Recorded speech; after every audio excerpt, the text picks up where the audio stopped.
নমস্কাৰ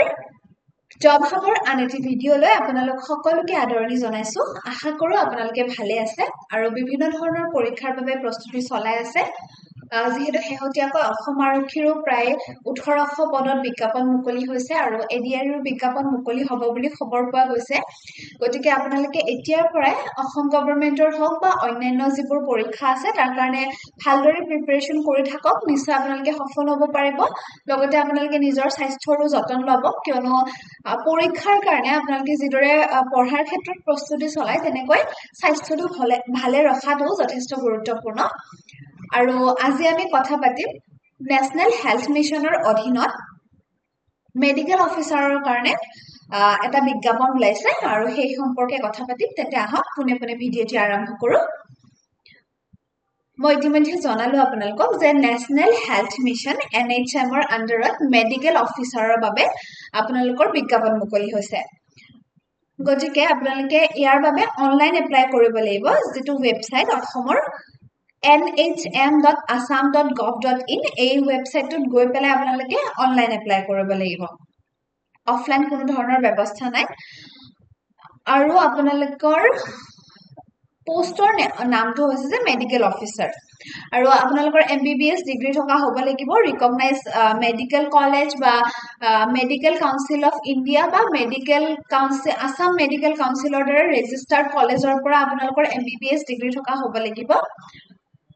এবছৰ মিনিমাম আপোনালোকৰ এক্সপেৰিয়েন্স থাকিব লাগিব আৰু আপোনালোকৰ বয়স 65 ইয়াৰ্ছতকৈ বেছি হ'ব নোৱাৰে অৰ্থাৎ 1 এপ্ৰিল 2025ত আপোনালোকৰ বয়স 67 ইয়াৰ্ছতকৈ বেছি হ'ব নোৱাৰে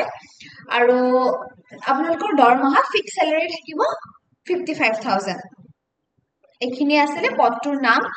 কি কোৱালিফিকেশন লাগিব আৰু আপোনালোকৰ পাৰ মান্থ দৰমহা কিমান হ'ব তাৰ পিছত আপোনালোকে এপ্লিকেশন 25 তাৰিখলৈকে ভ্যালিড হ'ব গতিকে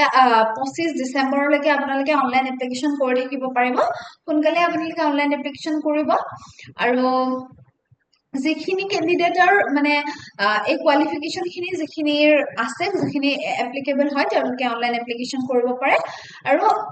এই কোৱালিফিকেশনৰ আধাৰত আপোনালোকৰ যি এপ্লিকেশন কৰিব তাৰ আধাৰত আপোনালোকক শৰ্ট লিষ্ট কৰা হ'ব আৰু সেই শৰ্ট লিষ্টখনো ৱেবছাইটতে আপলোড হ'ব আৰু সেই শৰ্ট লিষ্ট ৱেবছাইটতে আপলোড হ'ব আৰু সেই হিচাপতে আপোনালোকক ইন্টাৰভিউ বা সিলেকশনৰ কাৰণে তেওঁলোকে যি টেষ্ট লয় তাৰ কাৰণে মাতিব আপোনালোকক আৰু হেয়াও ৱেবছাইটতে হ'ব গতিকে nhm.assam.gov.in যিটো ৱেবছাইট হেতু আপোনালোকে ভিজিট কৰি থাকিব এপ্লাই কৰাৰ পিছত কাৰণ গুটেখিনি বস্তু আপোনালোকৰ ৱেবছাইটতে আপলোড দিব আৰু কোনো ধৰণৰ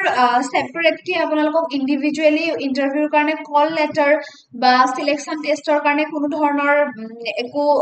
ইন্ডিভিজুৱেলি কোনো ধৰণৰ নটিফিকেশন নাহে বা কোনো ধৰণৰ আপোনালোকক সেপাৰেটলি মেছেজ দিয়া নহয় গতিকে আপোনালোকে এপ্লাই কৰাৰ পিছত বাৰে বাৰে আপোনালোকে ৱেবছাইটটো চেক কৰি থাকিব এটা নিৰ্দিষ্ট সময়ৰ মূৰে